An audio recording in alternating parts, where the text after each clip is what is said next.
Did it again.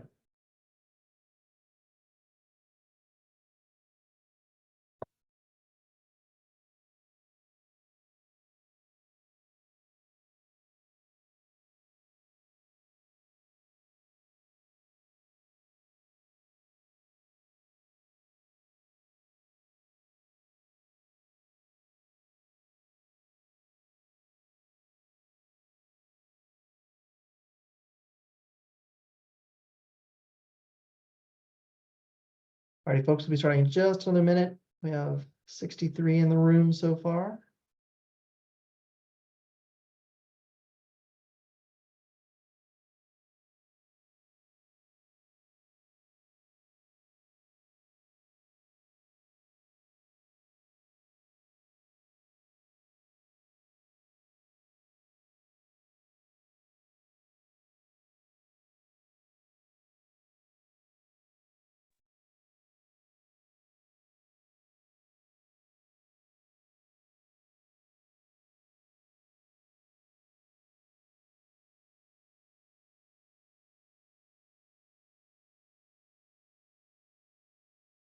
All right, I think we vote to go ahead and get started. So I want to start by welcoming everyone here today. Thank you very much. My name is Daniel York. I'm the director of the Open Government Secretariat and do want to express my gratitude for everyone taking the time to attend this Federal Open Government Federal Advisory Committee question and answer session.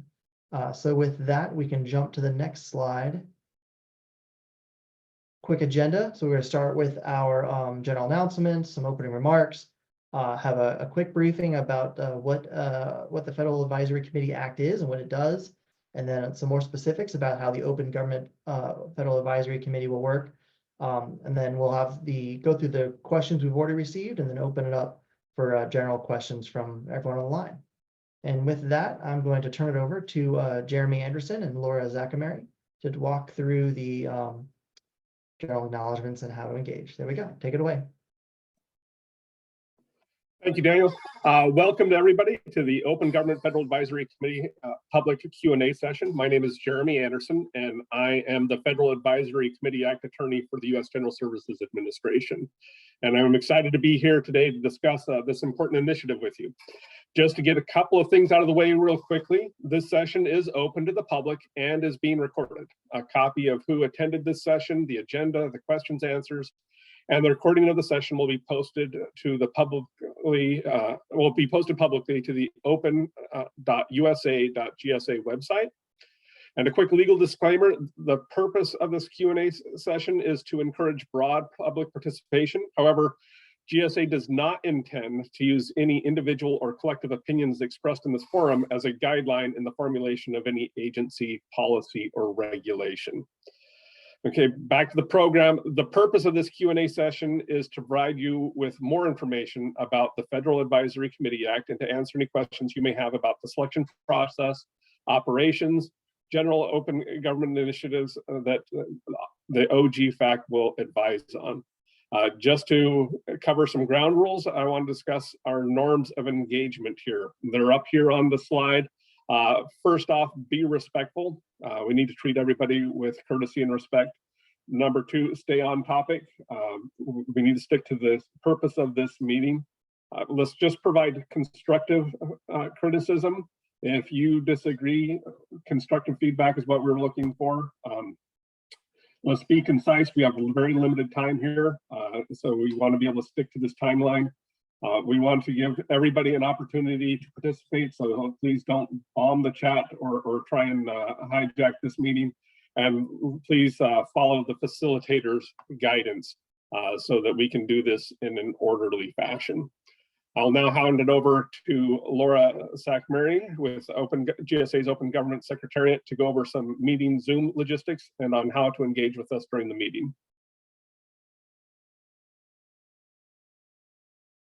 Talking on mute. Thank you so much, Jeremy. So let's get into it. My name is Laura Zachamary. I am part of the Open Government Secretariat here within GSA. So there's a couple ways that we want you guys to engage today, and we please hope that you take full advantage of them. As this is a Q&A session, you will find a Q&A button. I believe it is at the bottom of your screen.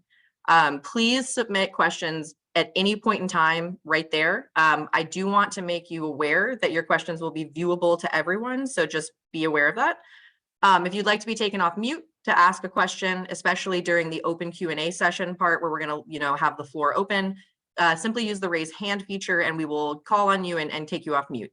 We do ask that you try and keep questions to under or comments to under 2 minutes, just because, like Jeremy said, we have some limited time.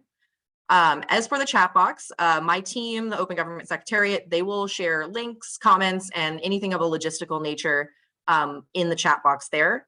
And one final note, if you see the questions in the Q&A function, you will be able to upvote the ones that you agree with. That's really important for us because that's going to help us order them in terms of what is the most relevant, what you guys really want to have answered.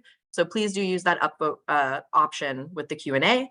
And also, because we are on limited time, do not worry if we do not get to a question. We will do our very best to provide written responses and all of that in the notes after the fact. So with that, I believe it is time to actually get into the nitty-gritty. So we will move on over to the federal government opening remarks. And I am going to hand it to my big boss, Mr. Daniel York, to talk a little bit. Good afternoon all again, and thank you again for joining us.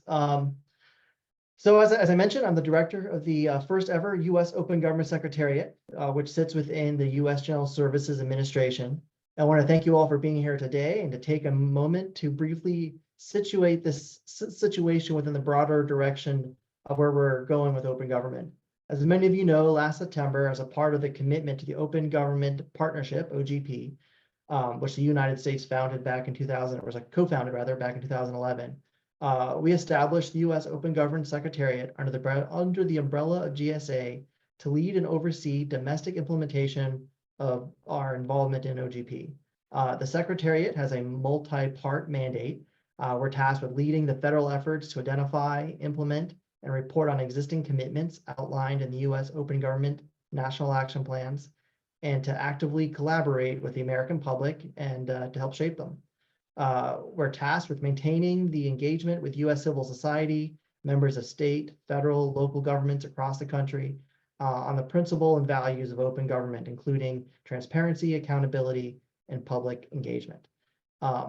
At this point, which brings us here today, we definitely want to hear your questions and answer them best we can about how we intend to stand up the new Federal Advisory Committee for Open Government, as well as how we want to utilize the committee in the future, what our goals and how we hope to achieve. With that, I'm going to hand it over to Denise Ross, the Deputy Chief Technology Officer over in the Office of Science Technology Policy. Sorry, Denise, take it away. Thanks, Dan. Our Office of Science and Technology Policy works to harness the power of science, including social sciences for those social scientists on the call, technology and innovation to achieve America's greatest aspirations and tackle our biggest challenges. Open and participatory government is critical to all of our work. So my colleagues and I at the White House are so grateful for, Dan, what you and the U.S. Open Gov Secretariat team have done to identify a vehicle for actively engaging citizens and civil society in the creation, implementation, and monitoring of our future U.S. Open Gov National Action Plans. From day one, President Biden's vision included creating better mechanisms like this to receive direct feedback and engage with the people, organizations, and communities that the federal government serves. This vision aligns with our nation's ongoing participation and leadership in the International Open Government Partnership, or OGP. And as some of you know, the OGP requires that member nations identify a forum to enable regular consultation across a variety of stakeholders. They refer to this as a multi-stakeholder forum and describe its functioning as a, quote, structured environment designed to maximize participation and cooperation between government and civil society by bringing relevant partners into the discussion and ensuring that all voices are heard.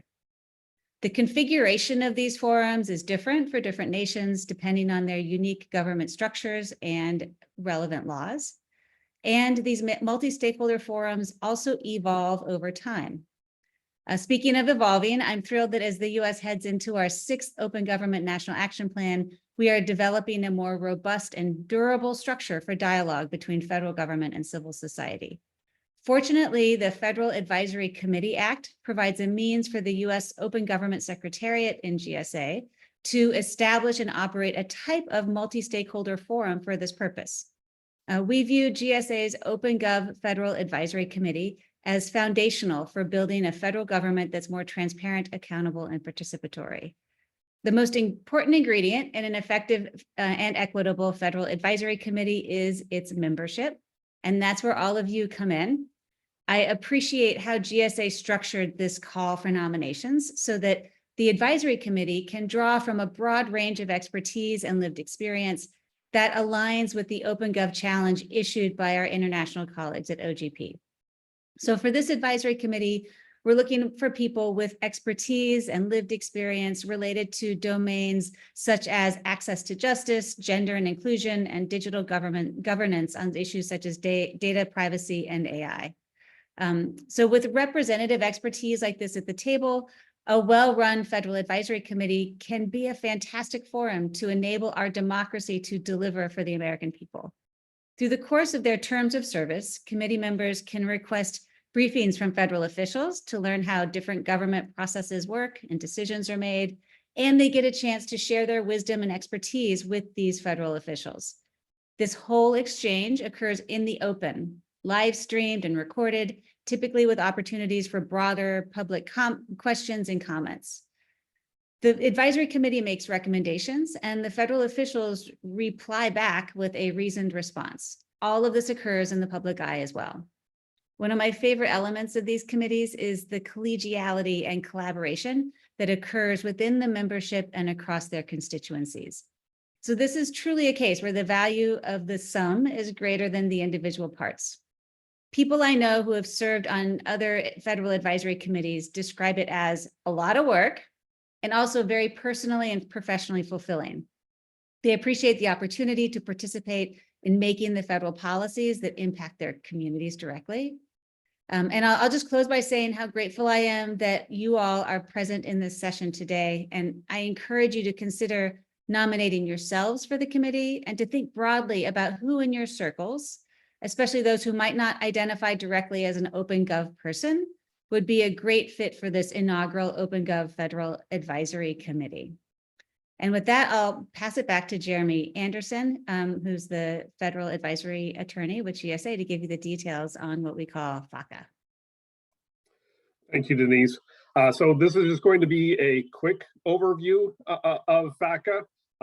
There are multi-day long seminars that talk about, go through the details. So we're just going to hit the 10,000 foot level and hit some of the highlights of this. The federal government and the U.S. government has always needed to be able to get advice from outside parties in order to make its best decisions. The first Federal Advisory Committee was under President George Washington related to the Whiskey Rebellion. But while it's important to get good advice in making those decisions, it's also important to ensure that there is transparency in how that advice is obtained, fairness in what voices get to shape that advice, and then we get advice from a diverse and qualified range of participants. And so in 1972, Congress passed the Federal Advisory Committee Act that largely shapes how we in the federal government use federal advisory committees to be able to create the best policies possible. If you can scroll forward to the next slide, please. So not all advice that the federal government gets from outside parties falls under the FACA. There are three main parts that make the FACA apply, and there are exceptions. There are some agencies and types of committees that just fall out of it for statutory reasons. But first is that the group includes non-federal members. So if Daniel and his people get together with Department of Justice and OMB to discuss matters related to open governance, FACA doesn't apply because there aren't any non-federal members. It's just government employees doing their government jobs. FACA is not triggered. That bottom left circle is when you get consensus advice out of it. Then that makes it part of what makes it a FACA. So previous times when people in this call were out and doing listening sessions or having public meetings, when agencies hold public comment periods for policies, that doesn't trigger the FACA, because while they are getting advice and they may implement that advice, there is no requirement that some sort of consensus advice get built. And then the third factor is that the federal government exercises control over that group, and it creates or utilizes is the term in the statute. And there's a famous case in the FACA world, as much as FACA anything is famous, where the court said that the American Bar Association is not a FACA, even though they give consensus advice rating judicial appointees. Because the federal government does not control that, it's not a FACA. And so the requirements of the Federal Advisory Committee Act do not apply to that advice that presidents get from the ABA regarding the fitness of judicial nominees. And we can scroll over the next one. So once FACA we know that FACA applies, then there's some questions.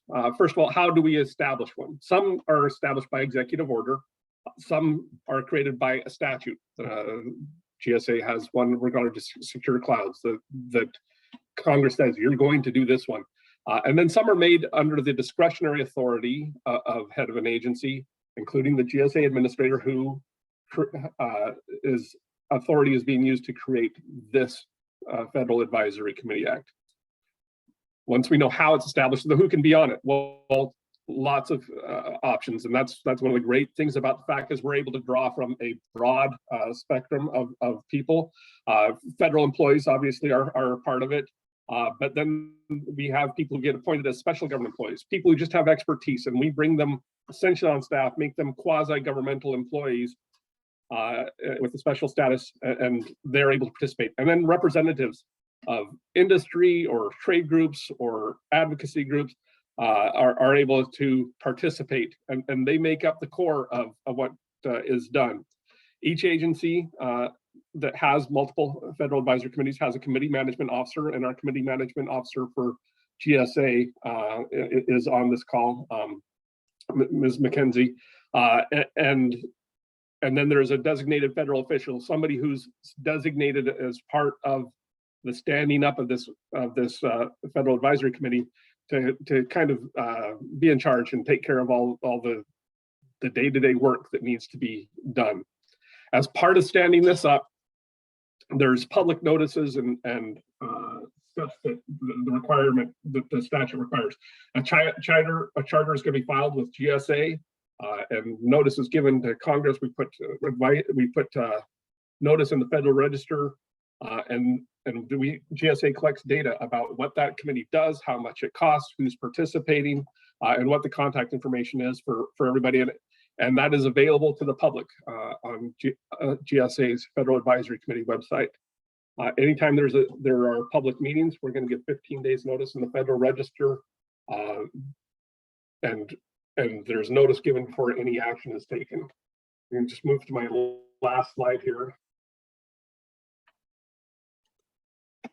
So under the Federal Advisory Committee Act, because it's a lot about accountability and transparency, like I said, we give notice to meetings, and then meetings are generally open to the public. There's an exception to that when committees have to talk about classified information.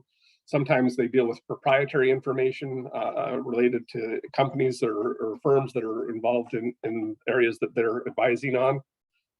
But most of it is out and open, available to the public, and anybody can attend those meetings.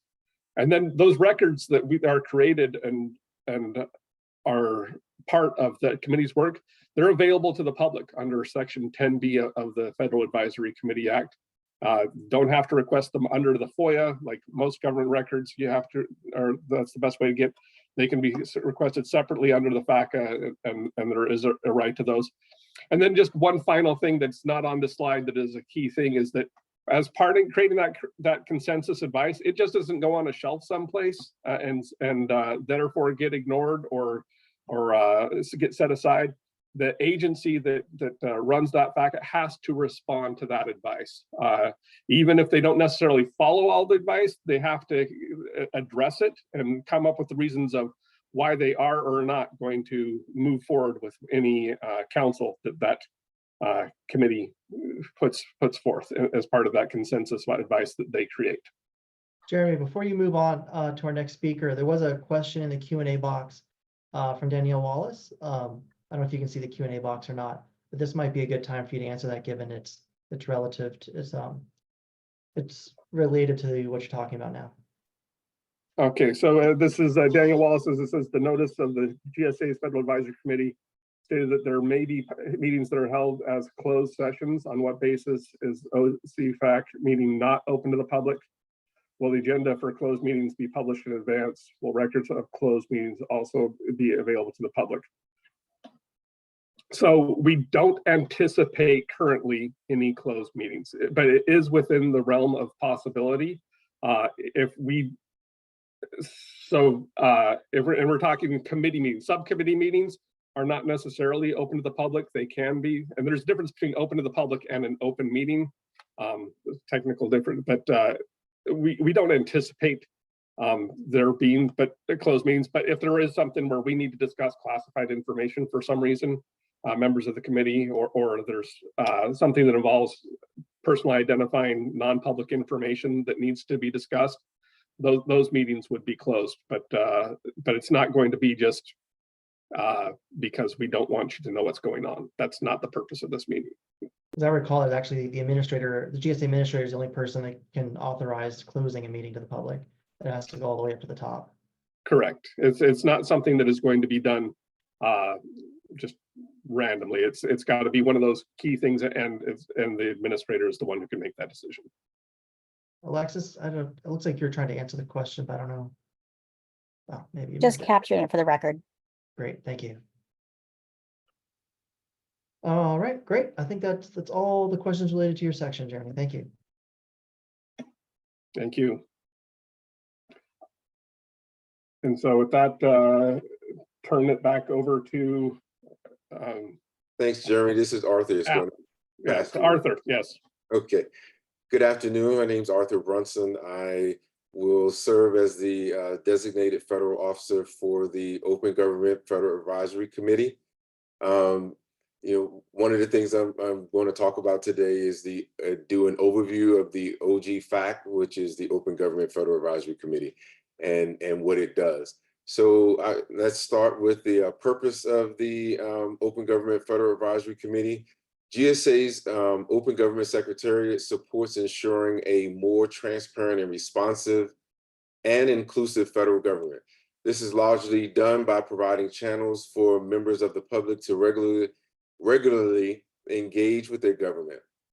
As part of ensuring this engagement, GSA is in the process of establishing the Open Government Federal Advisory Committee.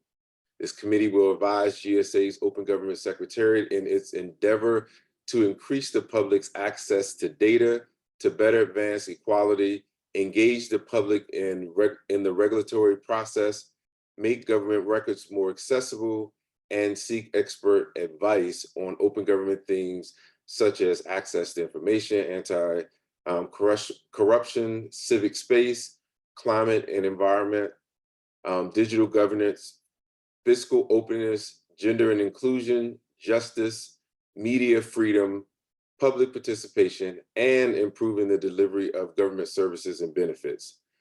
Next, I'd like to highlight the logistics of the OGFAC and the nomination process.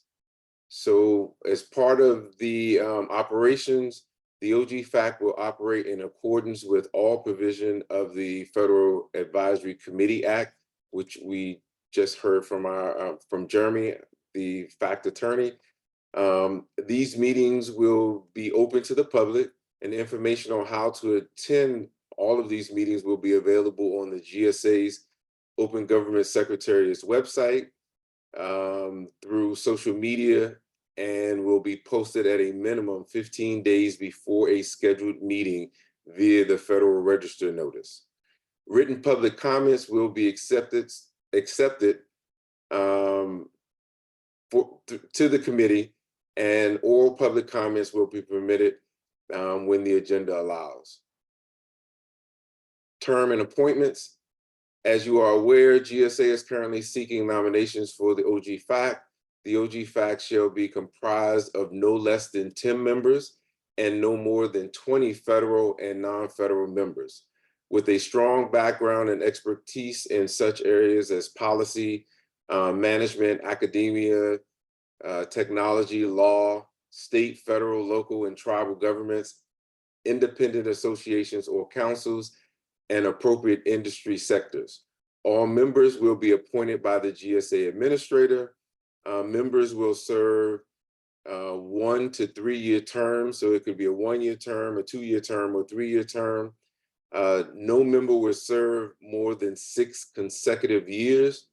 Members will be designated as regular government employees, representative members, or special government employees as appropriate. It is our intent to have 2/3 of the membership seats filled by civil society and 1/3 of the membership filled by federal government employees. So that leads us to who should apply. Any interested person or organization may nominate qualified individuals for membership. Individuals are also encouraged to self-nominate. Now let's move to how to apply. So in preparation for your nomination package, the following items must be submitted: a letter of nomination stating the nominee's name, the organizational affiliations, nominee's fields of expertise, any specific qualifications to serve on the committee, and a brief statement of interest, including if the nominee is interested in serving as the chair of the committee. A professional resume or CV, and a short biography, no more than 2 pages, 2 paragraphs, describing the nominee's professional and educational qualifications, including a list of relevant activities in any current or previous service on advisory committees. Next, we'll move to submitting your nomination package. If you're interested in serving on the OG-FAC, you have the option to email it with the subject line OG-FAC nomination to the mailbox of ogfac@gsa.gov, or you have the option to mail your nomination package to Arthur Brunson, designated federal officer, General Services Administration, Office of Government-Wide Policy, 1800 F Street, Northwest Washington, D.C., 20405.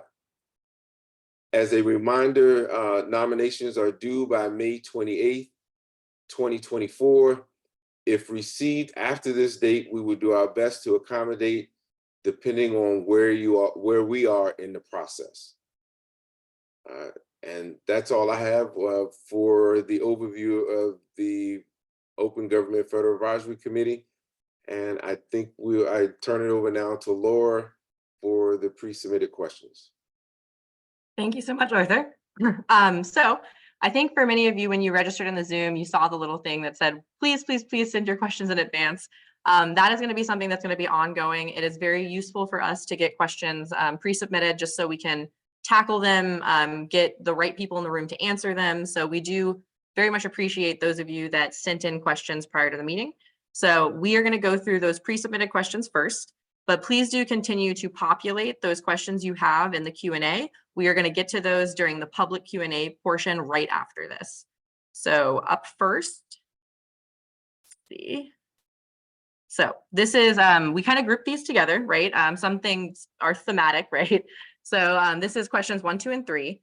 So I'll just read them right here. So would you consider removing the requirement to include someone else's resume or CV?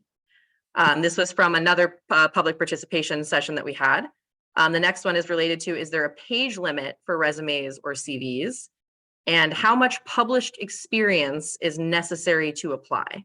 So I'm going to hand the mic back over and let my team answer that one. Thank you, Laura. This is Arthur. So would you consider removing the requirements to include someone else's resume or CV? Being on a federal advisory committee is a lot of work. So we would recommend you contact people you want to nominate to ensure they have the ability to fully participate. Likewise, we'd like to encourage each nominee to provide all relevant information to support their interest in serving as an Open Government Federal Advisory Committee member. Therefore, we did not set a page limit for submissions, which would allow folks to explain in great details, their interests. And I think how much published experience is necessary to apply. I think they're talking about, do you have to have published articles? Do you have to have things online that shows? I don't think that that's necessarily a requirement, or am I putting words in your mouth, Arthur? no, my response would be the same, that it's not a requirement. Perfect. Thank you. Thanks, Arthur. Okay, another thematic grouping of questions here. We got 4, 5, and 6. So would members of the OpenGov FAC be allowed to participate remotely without going to Washington, D.C.? And will all of the meetings be in person, or will they be by Zoom? The next one is question about the meetings. Are they in person or Zoom? Overall, what is the estimated time commitment of a committee member? And lastly, how many hours of work are expected per person per year? All great questions. Thanks, Laura. This is Arthur again. Absolutely. 3 great questions. Starting with the first one, the committee chair and the designated federal officers will determine which meetings are virtual, which are going to be in person only, and which are hybrid based on the meeting's agenda. The meeting announcement in the Federal Register will note whether a particular meeting is virtual, in person only, or hybrid. That being said, at this point, we anticipate that most of our meetings will have the option of virtual participation. Also, GSA policy permits members serving on a GSA Federal Advisory Committee to be reimbursed for their travel at the government's per diem rates for in-person meetings. Budget permitting, we hope to make this benefit available to members of the OG-FAC. The amount of time that the FAC member can expect to spend to commit to work for the committee, it will vary from week to week, month to month. But at this point, we expect that regular members should plan to commit an average of about 5 hours a week to the committee, and the chair and the co-chair should expect to commit an average of about 10 hours a week to the committee. The meetings will be open to the public, and the committee is expected to meet at least 4 times a year. Thanks, Arthur. Yes, thank you. Okay, questions 7 and 8. What does success look like for the OG-FAC? Who will own the work streams? And then what is the outcome GSA is aiming to achieve? What level of transparency, and how can civil or industry societies assist in the transition? Great, so I can jump into that one. Oh, sorry, I'm trying to get my bearings a little bit. So technically speaking, the Federal Advisory Committees as a whole, right, are successful when it approves recommendations and provides them either to the chartering agency or to Congress, depending whether it's a discretionary committee or a statutory committee. That being said, it's our hope that the Open Government Federal Advisory Committee will be able to recommend themes, an 8 to 12 ambitious but accomplishable commitments that can be included in the 6th U.S. Open Government National Action Plan. We're hoping that these commitments will have meaningful impact on the government's transparency, accountability, and citizen participation. As mentioned earlier, the OG-FAC, we made up of both members of public and civil society, as well as members of federal, state, local, and tribal governments, all working together to discuss and develop those recommendations.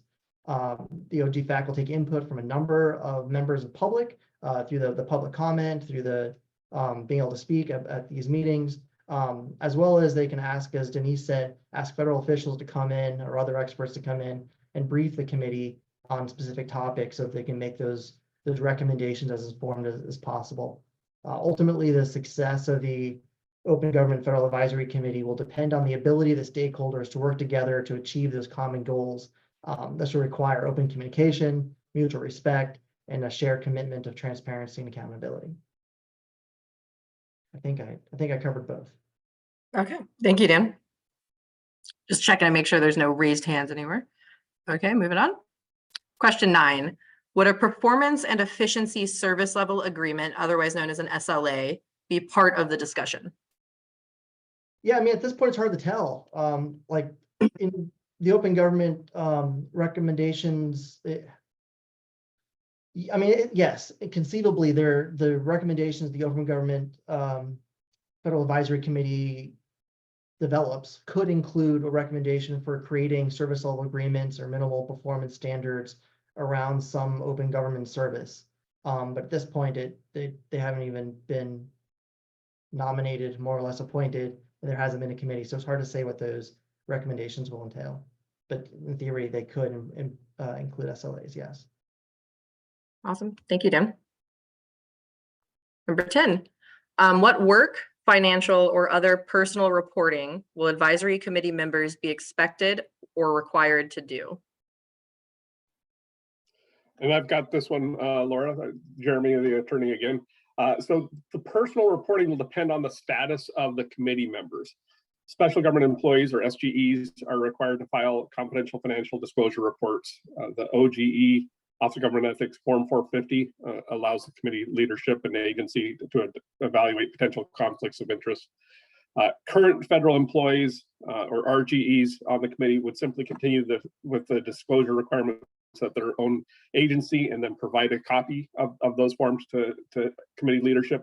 Members who are appointed as representatives of outside organizations are typically not asked to submit disclosure forms, since it's presumed that they are representing an outside interest. And so we're not looking for conflicts of interest. We're looking for those conflicts. And so we do not and cannot require forms for people who are appointed in the representative category.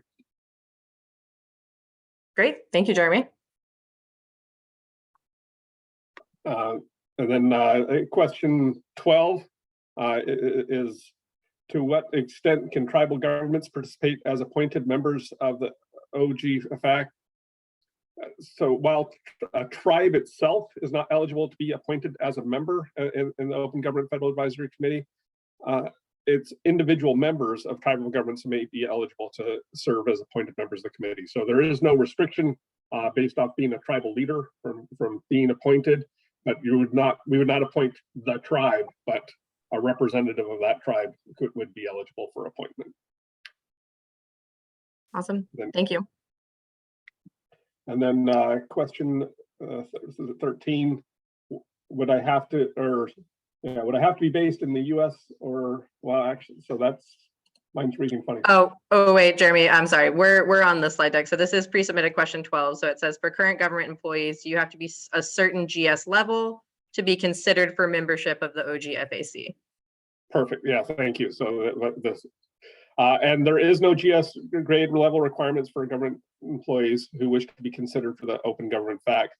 That being said, civil servants should consult with their supervisor or manager to assure that they will be given the full time to fully participate in the committee. Perfect. Thank you. Question 13. Would I have to be based in the USA or be an American citizen in order to be a member of the committee? So not being based in the US or not being a US citizen adds logistical, legal, and policy challenges to being appointed and to participating in the committee. However, all candidates will be evaluated on their own merits as GSA seeks to put together the best possible committee to advise on this important topic.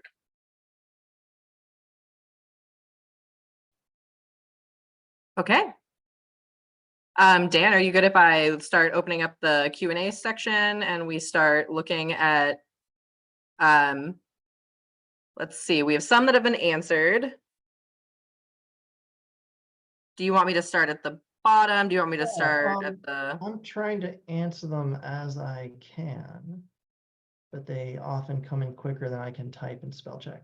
Of course. So I know we had a few for Jeremy that I didn't feel comfortable answering myself.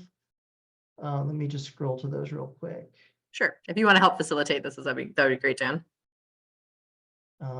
So one of them, Luke had asked a question around whether personal contact information will be made publicly available. I think that the question, feel free to come off mute, Luke, but I believe the question was around like what information will be made public and what information won't.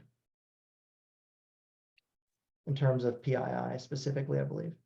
Yeah, we don't release the contact information. We're not going to release your personal phone number or personal email address. But the name of the person and the organization they're representing, if any, would be publicly available. Great. I'll hit answer live. Thank you. I don't know how to. Maybe Alexis, you can help me click it to make it go from answer live to the other section. So Danielle Wallace, another question, Jeremy, around can the OG-FAC members be recused from certain OG-FAC discussions or topics to avoid any potential conflict of interest? How does the recusal process work? And does it work like the entire committee or just for topics or certain recommendations, or how does that work? Well, part of the thing about advisory committees is we're looking for the conflicts of interest. We want diverse voices to come together and to give the various viewpoints. If there is an ethical consideration that keeps you from being able to participate, then we address that individually. But generally speaking, we are looking for those types of desperate voices, even though sometimes they might be, you might have personal vested interest in them. Great. Fantastic. I'm hoping Alexis or one of the teams helping me mark these off because I'm apparently not very good at it. So Denise had one that I can answer myself. You know, well, actually maybe I'll turn it to our legal/DFO about how the terms will be determined. It says 1 versus 3 year terms. What does that look like?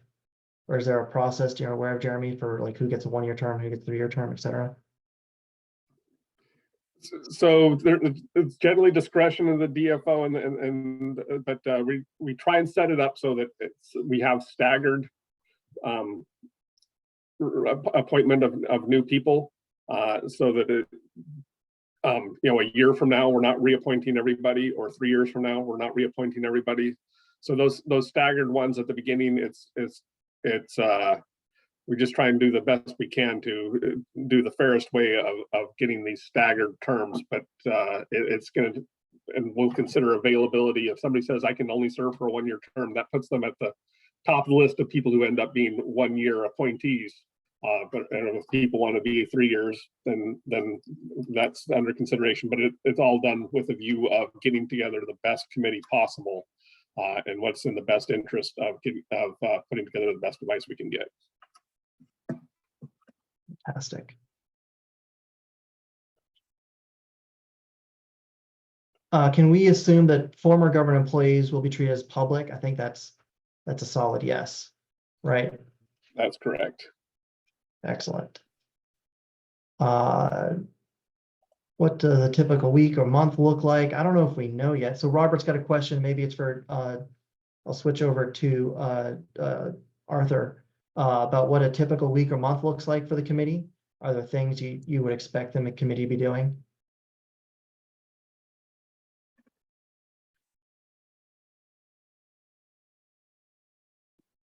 Ask the question again, Dan, I'm sorry. Sure, yeah, it's in the chat, Robert, at 1:37. But what does a typical week or month look like for the committee member? What are some of the things a committee would expect to be doing? Thanks. Great question, Robert. So in a typical week, what we'll be doing is the committee would be working on the agenda for the, we'll be preparing for the agenda for the next meeting. We will probably also be working on what in that agenda, what the priorities are of the committee itself, and working on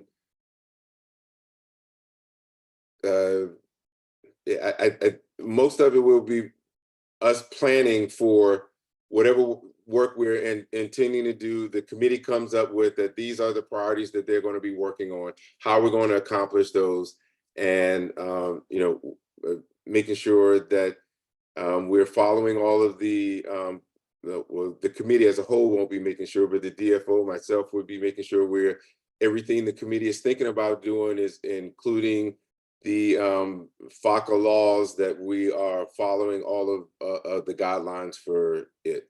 So we'll all, in the beginning, I think some of our initial items that we will be working on is NAP 6, the recommendations for development for NAP 6. And then I think one of our first order of business is looking at the bylaws and creating those also for the committee. So I hope that answered the question. Great. I'm trying to answer questions I can in the chat as we go. Laura, do you maybe want to just start at the top and work your way down? Sure. Let's see. So we will start. So you want me to start with the ones that are open that haven't been answered yet? What about the Yeah. upvoted ones? Just, Which ones? Oh, the upvoted ones? I think you Absolutely. can sort by most upvotes. Yeah, let's do that. So most upvotes. There we go. Okay. I just wanted to add something quickly to Bob's good question. Bob, what I've seen in some advisory committees too is where the members will prepare questions to ask of the federal officials who'll be speaking at the next meeting. So there's like a little bit of, research to figure out what they want to ask them. And then the members sometimes serve as discussants in that engagement with the federal official. And often that's the member who has the deep expertise in that particular area under discussion that day. Thanks, Denise. Okay, so I've got these sorted by most upvotes. So we're going to answer Mr. Dominic Sales first. So I'm going to click the answer live button. So the question is the nominee required to select one or multiple specific fields of expertise identified in the prior slides? Is the idea to pick someone or an individual, one person per field, or will you be less prescriptive?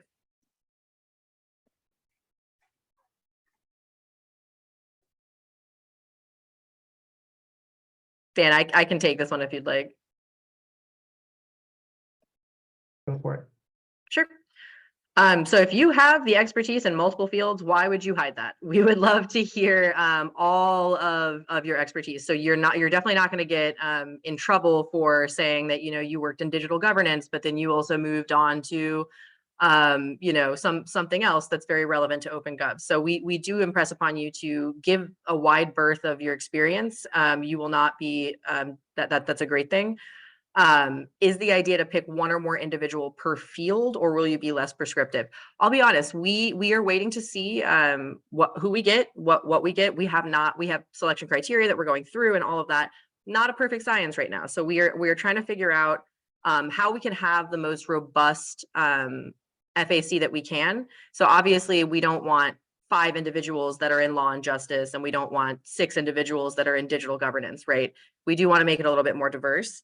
But this idea that only one person per field will be chosen, that's not necessarily going to hold true. So no, I don't think we're going to be quite as prescriptive as you think we would be. So.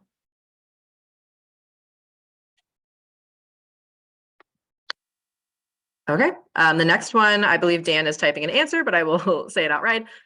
Will you be paid for your time working on a FACA business? This might be a Jeremy answer. Well, that's going to depend on your status and how you're brought onto the committee. And I don't know the committee's budget for bringing in, so they hire consultants at times, and sometimes there are paid SGs and there are unpaid positions. So it would depend on, and then if you're an RGE or you're a regular government employee, yes, you will be paid your regular government salary. It's part of your official time and you don't get anything additional for that. And then there is ability to pay travel costs for government employee or for people as they do have to, if they travel for in-person meetings. Thanks, Jeremy. Yeah, I was going to say, and travel costs, just in case people aren't aware, that's not just your flight, that's also a hotel room, that's also, food incurred while you eat, so things like that. So we would hope that we make it easy for you to come to Washington, D.C. if that is the case, or another city if we decide to have the FAC somewhere outside of D.C.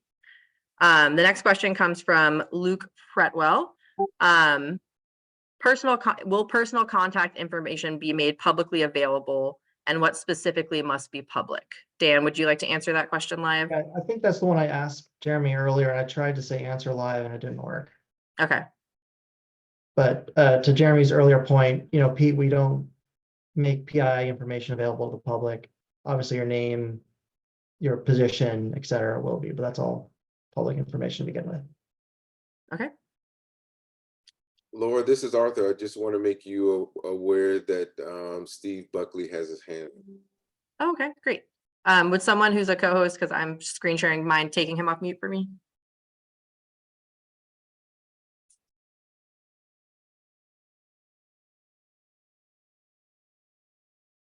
You there, Stephen?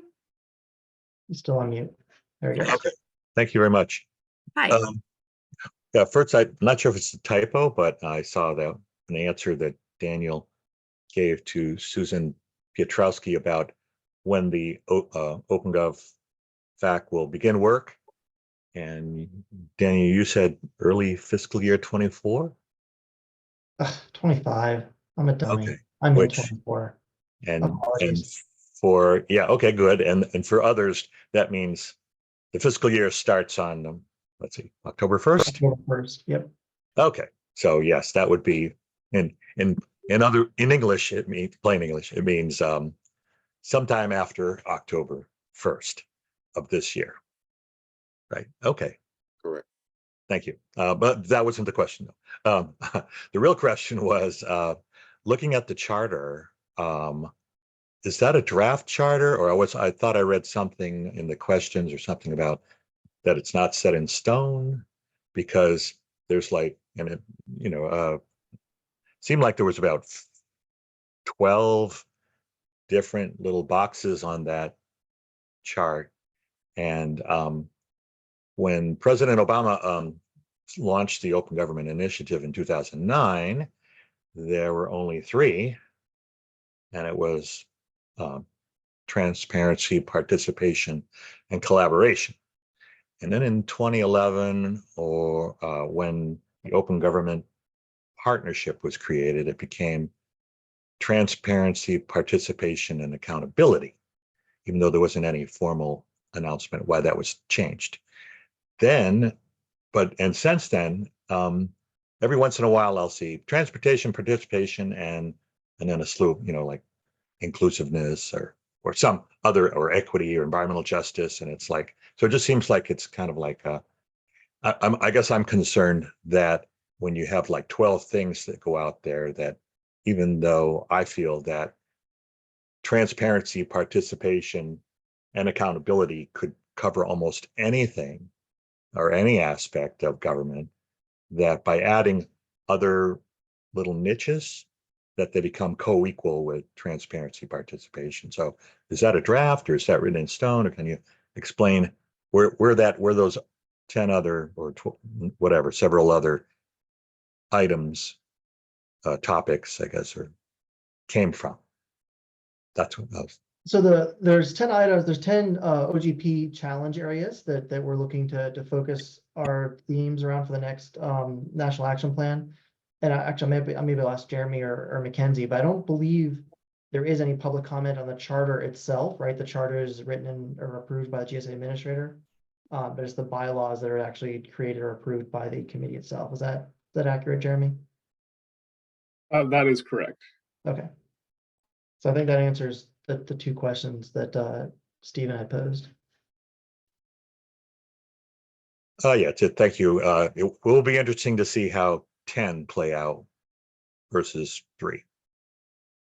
I do want to just add to that a little bit. If you, if somebody who has access to chat could put into on the GSA team could put in the link to the OpenGov challenge on the OGP website. They expand what they mean by those in those categories, and you can see that they all have a significant flavor of transparency, accountability, and engagement, even though some of them are in a specific domain like gender and inclusion or digital governance.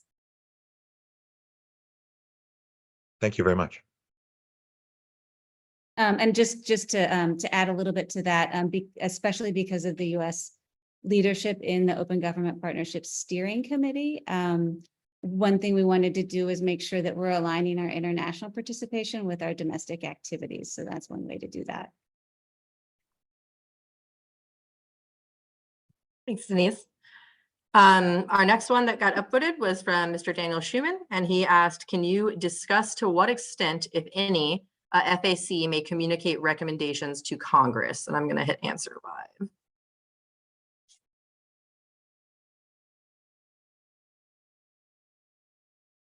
Don't all come at once. I don't know. So as a discretionary committee, I wouldn't think there's any requirement to report to Congress. I assume Congress can always ask for a report through many mechanisms. But I don't know, Jeremy, maybe you have a more definite legal opinion on that. And there's no requirement to submit any of our reports to Congress. There are reporting requirements, but we are not. This isn't like an LRM process where we're providing feedback or legislation recommendations. However, if the advice to the administrator is something that is accepted and that they submit a legislative proposal, that could be done. But it's not. The purpose of a federal advisory committee is to advise the executive branch, not to advise Congress. Great, thank you. Okay. Our next question is from Mr. Alex Howard. So for a decade, White House officials never showed us a slide that told us what we said or shared wouldn't be considered on policy, including the head of OIRA, Cass Sunstein. Why does the Secretariat now show a slide that explicitly tells the public and advocates that GSA does not intend to use any individual or collective opinion as a guideline in the formulation of any agency policy or regulation, when you're literally asking us for comment? This was notable in the recent OMB session asking for feedback. The NARA FAC for FOIA for the doesn't do this for our meetings. I will click answer live. And so that caveat was about this meeting, where it's a question and answer session regarding membership in the committee. Obviously, the committee is going to be using the advice it gets to consider policy changes. If that was unclear that this is just regarding this meeting, which is a question and answer period, then our apologies on that. But we're not saying this committee, this advisory committee does not exist for the purpose of giving advice. It does exist for the purpose of giving advisory notes. Thanks, Jeremy. Okay. Next question from Alex Howard.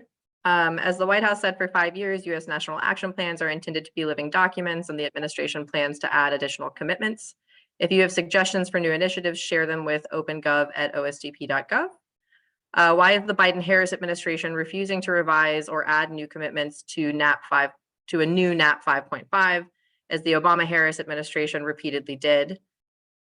Obama-Harris, in order to address OGP-IRM's finding that U.S. government has acted contrary to practice multiple times since 2017, will the White House do so for OpenGov Week this May?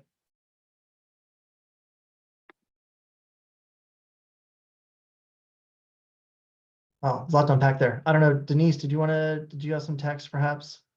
Some thoughts?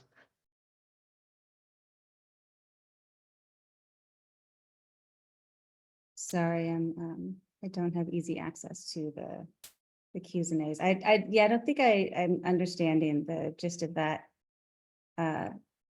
question. My understanding is that the Open Government Secretariat is focused on building out this multi-stakeholder forum so that we can have a really strong showing for the National Action Plan 6.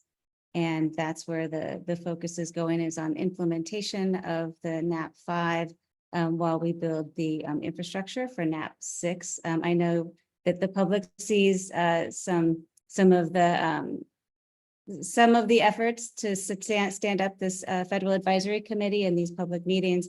But they're actually a huge lift to put together. So there's a lot of work behind the scenes to set up the infrastructure for the multi-stakeholder forum heading into MAP 6.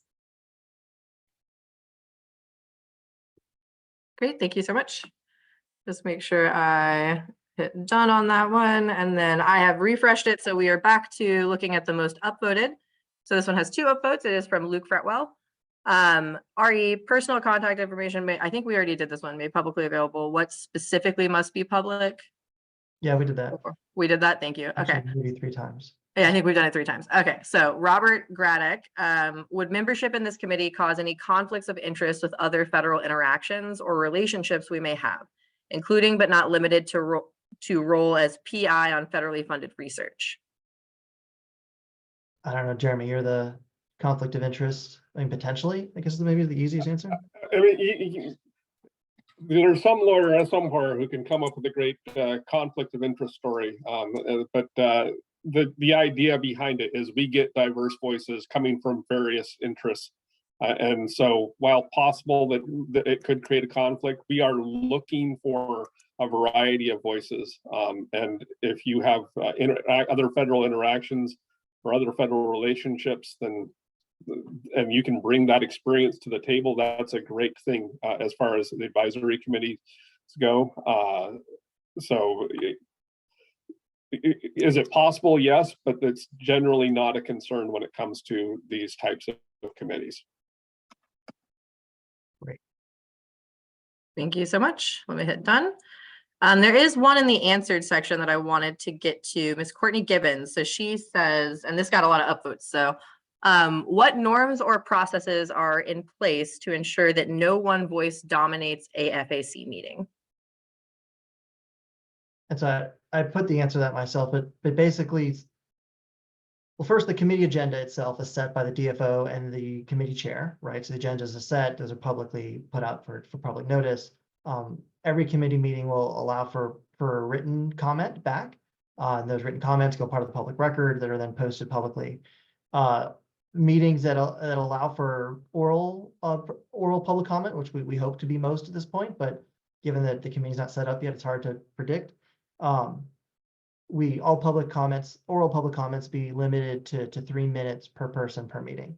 That way we can have the most number of voices heard and best inform the committee for those recommendations that they're considering. Thanks, Dan.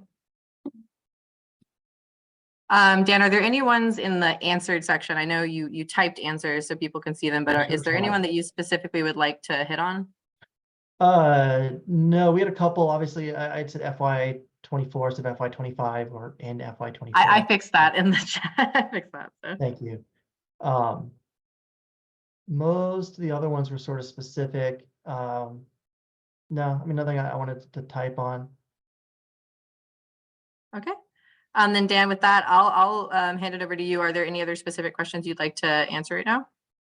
We have a couple more in the Q&A. I'm just summarizing because they can get a little long. Designating seats. So it's just GSA designating seats for people who work in NGOs. So I answered this question similarly in a different place, but all appointments, everyone that wants to be appointed as a member needs to send a nomination. We can't appoint people who don't apply, right? So that's the first thing. So if no NGOs apply, no NGOs will be appointed. That's how that goes. That being said, we do want to leave open 2/3 of the spots for civil society, the public, NGOs, and then 1/3 for federal, state, local, tribal folks. So 2/3 of the spots will be open to the public, to NGOs, to others, and that's our hope. But again, that ratio and those exact numbers will be dependent on who applies. So please apply, and then we can get as many diverse voices as possible. Great, thank you very much. And that one is done.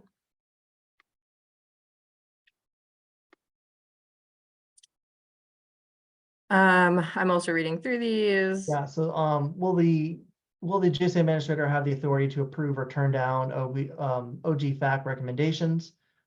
So as a discretionary committee, all of the recommendations are made to the GSA administrator. All of those need to be replied to specifically.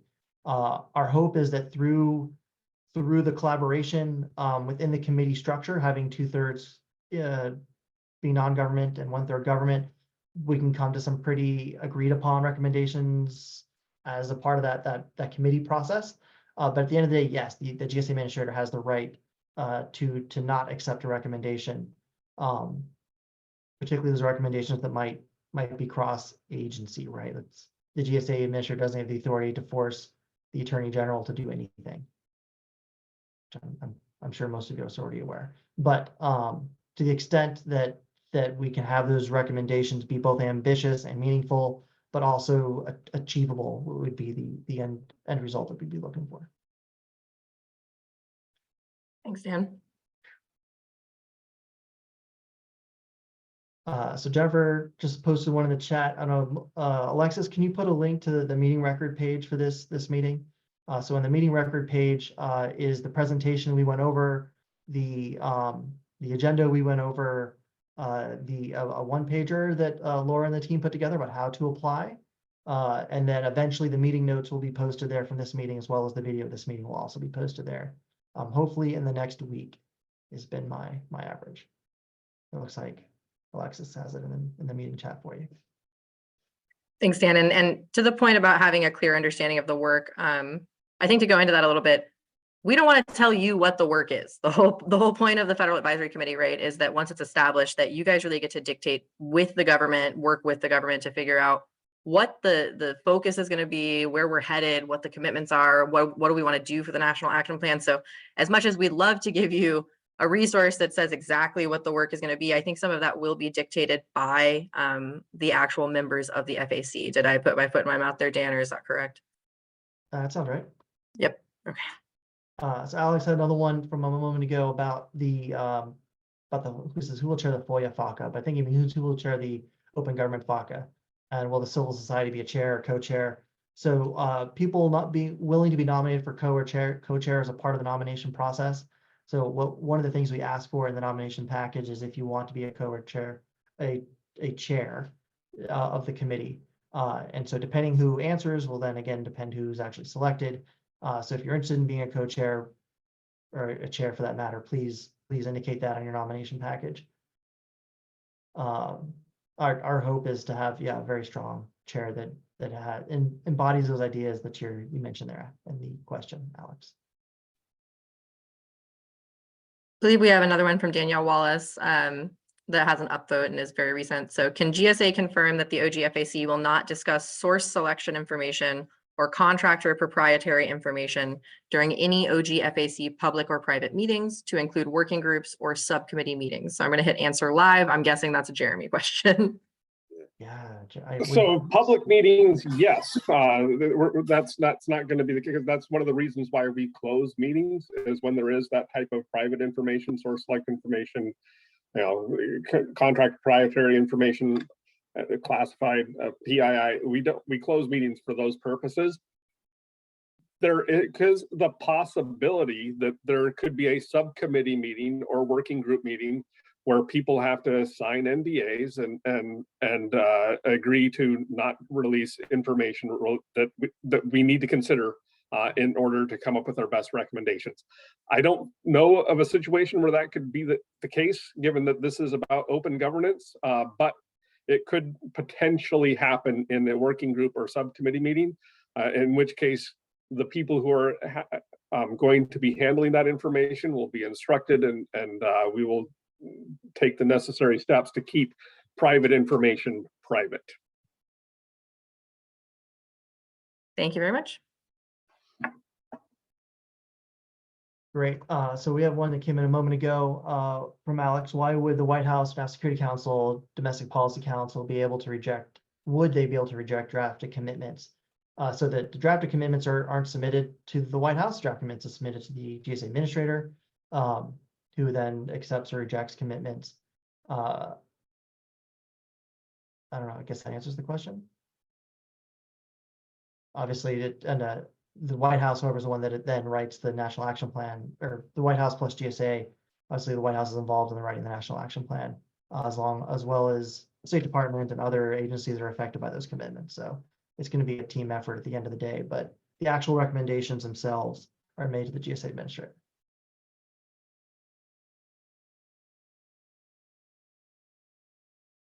And then our last question, is it possible?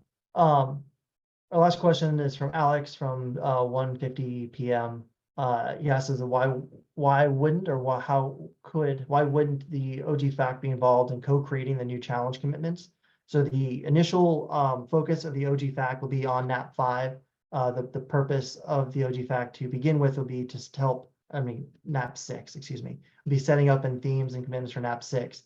Given the time it's going to need to create those commitments, get the NAP written, put out for public comment, do several versions of public comment, and get it into the review and approval process to be able to be published as a federal-wide document. Just necessitates the fact that NAP 6 be the focus of the OG-FAC on its initiation. Is the Open Government Directive from 2009 still in effect? Golly, to my knowledge, it's not been overturned, and that is still in effect. However, there are items in there that perhaps have been completed or overtaken by events. Certainly, a lot has changed in society and law and in memorandum since 2009. So I couldn't answer that specifically. The last I checked in, it has not been sunsetted, so it is still in effect. And does that in fact bring us to the end of our questions? Looks like Jeremy's typing for that answer as well. So Jeremy, you okay with that response? Yeah, I was okay with that response, and I would just add if OMB would be the best ones to ask that question of, rather than this. That's beyond the scope of this meeting, and which should be addressed to OMB. That's why you're here, Jeremy. You keep it straight. I appreciate that. Not last, but certainly next one that's come in is from Alex. If it hasn't been sunsetted, I assume is the Open Government Directive, why the whitehouse.gov and open? Again, those are great questions for the White House and probably beyond the scope of GSA's ability to say definitively.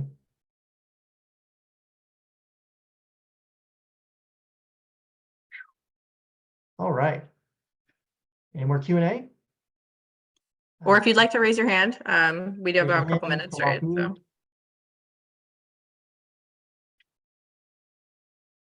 Mr. Howard, I thought you might go for it, sir.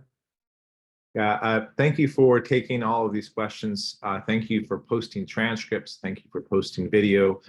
Thank you for putting the presentations online. Thank you for conducting this process in such an open and transparent and participatory manner.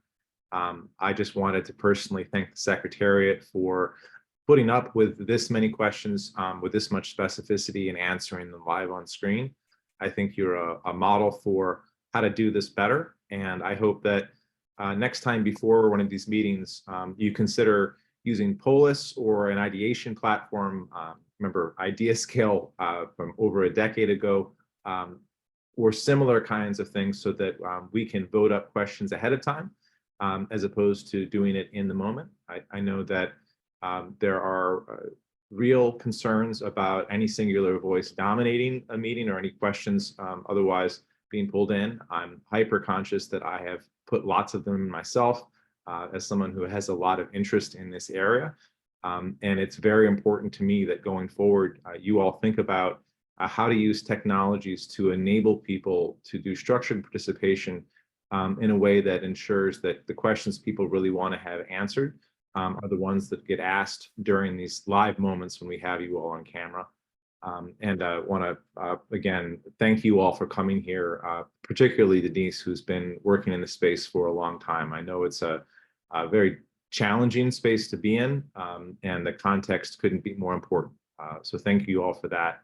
I hope that you will continue the way that you've been proceeding this year with respect to transparency around these discussions and recordings. Wonderful. Thank you for that, Alex. Mr. Bunkley?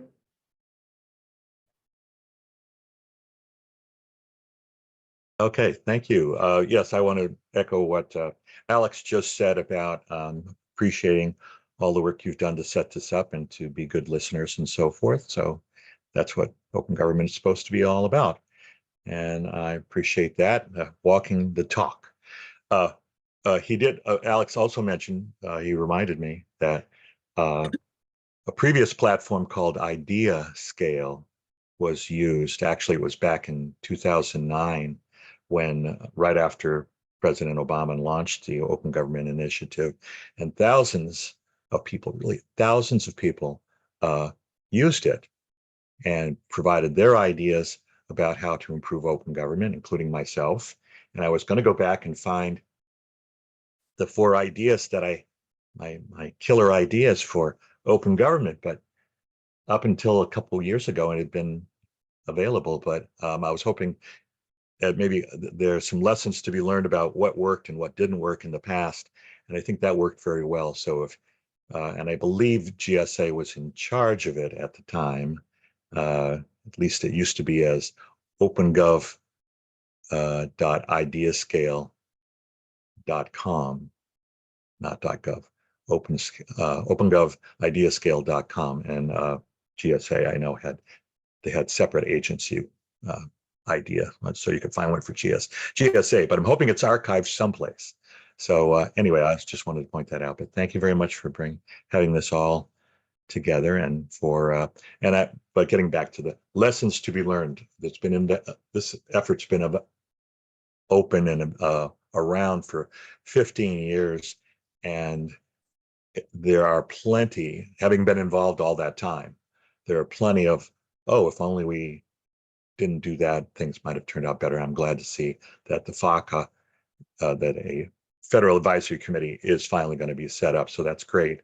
But at the same time, it's like there's some lessons to be learned about what worked and what didn't work. And so there's, I know government, having been in government myself, I know we don't like to go back and see who, because it might be somebody's fault. And no, it's just like, no, it's an opportunity to not repeat our mistakes or not repeat lost opportunities. So thank you very much. Thank you.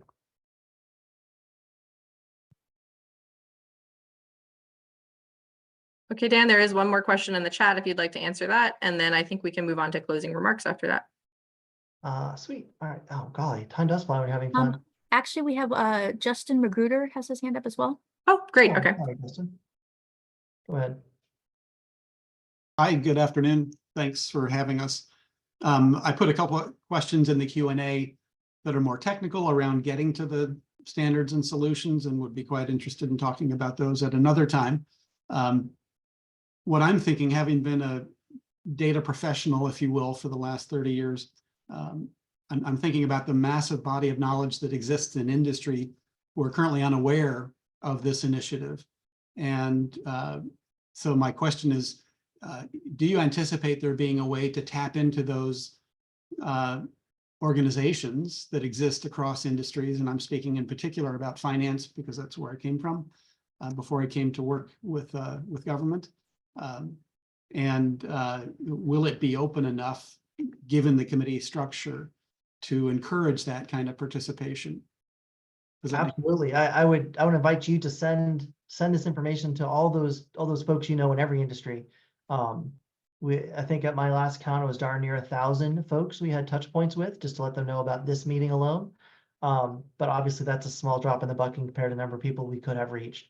So if you know folks that are interested or want to participate in the committee or want to follow us, they can do so by joining our listserv is probably the best way, so we continue to keep them up to date on the goings-ons. But if you know anyone who wants to be a member of the committee, please do forward them that Federal Register notice, as well as the link to the Alex put in the chat earlier about where the recordings will be and all the Q&A and such. Will be there hopefully in a week's time. And if they don't want to be a member but want to participate as a member of the public, to keep your eyes on the Federal Register for when we post where we post all of those notices about when the meetings will be and the topics and agendas for those meetings. So as data comes up, which I'm fairly certain it will, especially in the open government context, they can choose to participate as a member of the public and either provide written comment or oral comment. Great, thank you for that. All right, I know we are getting a little short on time, so I think I'm going to just jump right ahead to the closing remarks if folks are amenable. Great. Oh, and that's me, isn't it? Well, I'm just jumped to myself then. It is indeed, Dan. Who did this? That wasn't very nice. It was probably me that wrote them, actually. So I just wanted to end by thanking everyone for participating in today's Q&A session. Hope you found it informative and helpful. We're very interested in having all of you apply for the Open Government Federal Advisory Committee. Spread the word far and wide, frequently, often, as many folks as you can think to tell. We do hope that you do that. We've already dropped a link in the chat where the Federal Register notice can be found on how to apply, as well as a link to the meeting record page where the agenda for this meeting is already posted, as well as the PowerPoint we use for this meeting is already posted. And then in a week's time, we hope to have the video recording as well as the notes posted there as well as the Q&A box if we can get it out of Zoom. All that we posted there. If you do have any additional questions or things come up between now and then, always you can email ogfac, OGFAC @gsa.gov. That's the Federal Advisory Committee's email address. Is a shared mailbox there at the bottom of the screen currently.